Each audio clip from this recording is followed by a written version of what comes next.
శ్రీరామ జయం. ఈ లోకంలో ఎవరైనా కోరుకునేవి మూడే అంశాలు. ఒకటి డబ్బు, రెండు డబ్బు, మూడు డబ్బు. డబ్బే కావాలి.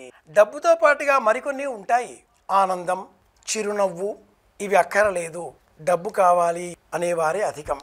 డబ్బు రావడానికి తంత్రశాస్త్రం 10 మహావిద్యలను పరిచయం చేసింది. ఆ 10 మహావిద్యలలో బగళ అనే పేరు గల విద్య ఒకటి. ఆధునికంగా వెల్లువెత్తిన విస్తృతంగా లభించిన దివ్య జ్ఞానానికి సంబంధించిన అనేక అంశాలలో ఆధునికులు గుర్తించిన ఒక విశేషం వైశాఖ శుద్ధ అష్టమి బగళాముఖి జయంతి.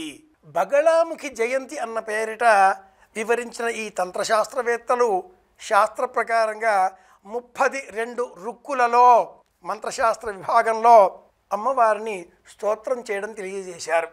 తార, చిన్నమస్త, శ్రీవిద్య, మహావిద్య ఇలాంటి వివిధ రూపాలలో 10 మహావిద్యలలో సింహీం సింహముఖీం సఖీం భగవత ప్రోత్ఫుల్ల వక్త్రోజ్వలాం శూలస్థూల కపాల పాశ డమర్ వ్యగ్రాగ్రహస్తాంబుయాం ప్రత్యంగిరాం భావయే.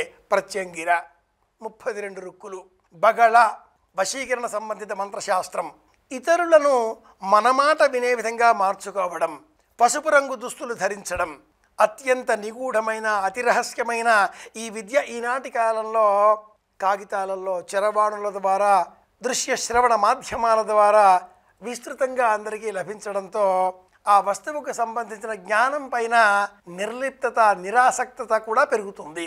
విషయం ఎప్పుడైనా కూడా నిగూఢంగా రహస్యంగానే ఉండాలి. పిడికిలి మూసి ఉంటేనే అది రహస్యం. తెలిస్తే అందరికీ అన్నీ తెలిసిపోయినట్లే.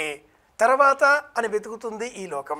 కనుకనే ప్రాచీనులు ఇలాంటి విద్యలను అతి రహస్యంగా అతి గోప్యంగా ఉంచేటటువంటి వారు. కొంత తెలుసుకోవాలి అనేటటువంటి వారికి బగళాముఖి జయంతి అనే సందర్భాన్ని పురస్కరించుకొని ఇంటిలో ఉండే మహిళలు పసుపు అలదుకొని స్నానం చెయ్యాలి. కుడి చేతికి సాధకులు మంత్రం జపం చేసేటటువంటి మగవారు పసుపు రంగు దారానికి పసుపు కొమ్ము కట్టి ఆ దారాన్ని రక్షగా ధరించాలి. జపం చేసేటటువంటి సాధకులు మణికట్టు అనగా భుజానికి దిగువన ఇక్కడ రక్ష ధరించాలి.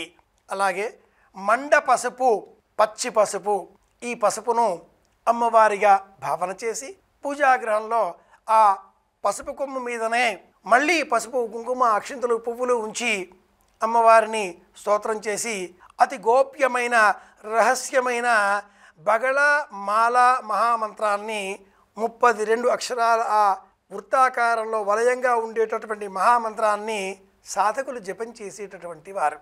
అమ్మవారికి ప్రీతికరంగా పాలు, బెల్లం ఈ పదార్థాన్ని నివేదనగా సమర్పించేటటువంటి వారు. ఈ విధమైన మార్గం ద్వారా ఆ మంత్రం, ఆ శాస్త్రం, ఆ తంత్రం అందరికీ తెలియజేయకూడదు. కనుక సామాన్యమైన మనమంతా కూడా సామాన్యంగా పాటించే విధానం ఏమిటో తెలుసుకుందాం.